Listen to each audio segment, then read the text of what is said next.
So you guys were I'm hearing a lot of you guys wanted the theme song shortened, so here we go. This girl reviews movies, games, and books. Sometimes she plays them. So does that, and when she does it with the cat, does that make her crazy? Does that make her crazy? Probably. So, it's shorter. There you go. CrazyCatLady or Martha Butler does not own any trailers or pictures. I use them under fair educational for and entertainment purpose. It's like it's all they did. Well, those years ago. See? No, I don't want to do any more of it. Hey everyone, Martha here. So I got one piece of news that I want to talk about before we talk about Superman, since Gene Wilder passed away, and that is Oswald the Lucky Rabbit TV show or movie, whatever. Directed by directed by Jon Favreau, the one who does a lot of the Star Wars stuff. So it's kind of like a thing like Roger Rabbit, or the movie that we had a couple years ago, Chip and Dale Rex Rangers. No, I know a lot of people didn't like that movie. I found it okay. I do rather prefer watching In Frame Roger Rabbit, so I'm kind of afraid that's what they're going to do here.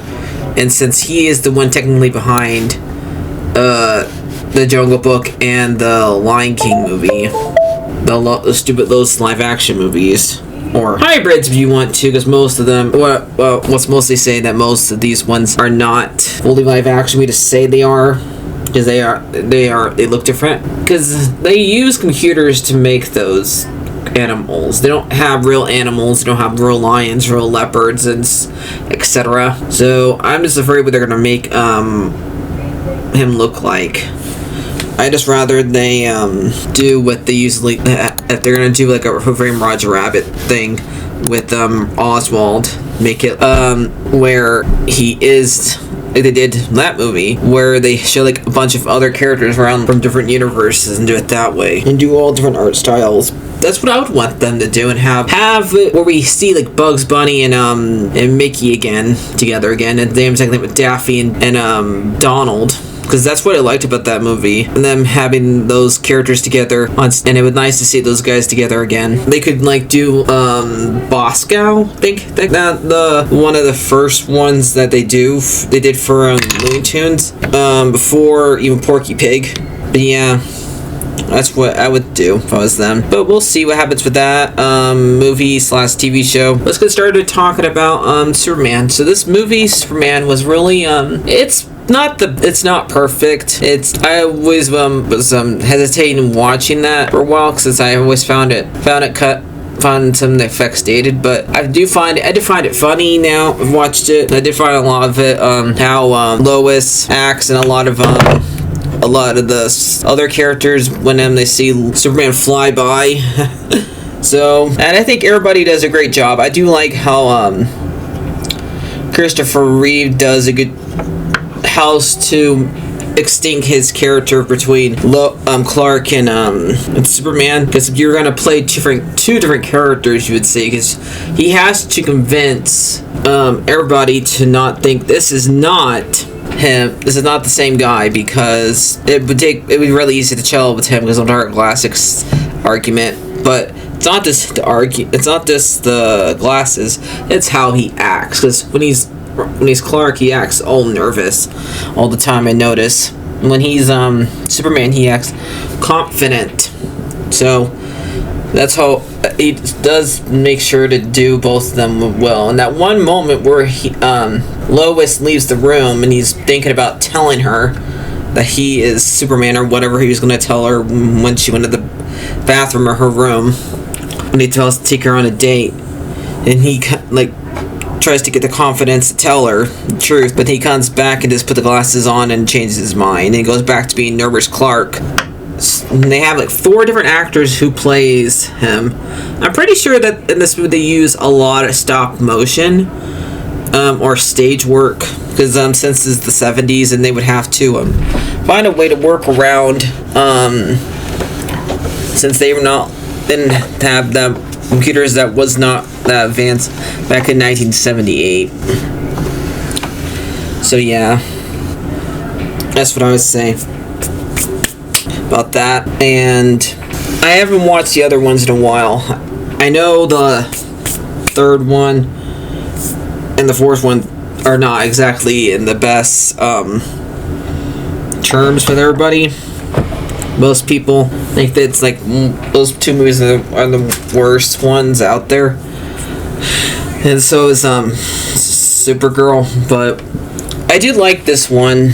They like give a good. Only time like I find it a little bit boring is when they do that time skip between his 18-year self until he's Christopher Reeve, because that part's a little bit boring, but. And I think everybody does a great job. Like, Gene Hackman does a great job as Lex. He makes it totally believable that he's a rich jerk that doesn't care about anybody, even his two henchmen, Tex Mocker and Otis, because the way he treats Otis like he's an idiot, and even not caring that Miss Tex Mocker's mom is at one of the places that's going to get hit by the missiles, but it takes Miss Tex Mocker's one who saves Superman and helps him get out of there, all because Lex does not care that her mom is there. So yeah, and the way he treats Otis is like, you're not allowed to have your own city, and our new version of California, you're not allowed to have it. The whole entire flying scene was still, even though the fact looks kind of, like I said, not very good. Now you can totally tell that he's behind a green screen or he's up by wires, and the same exact thing with Lois's actress.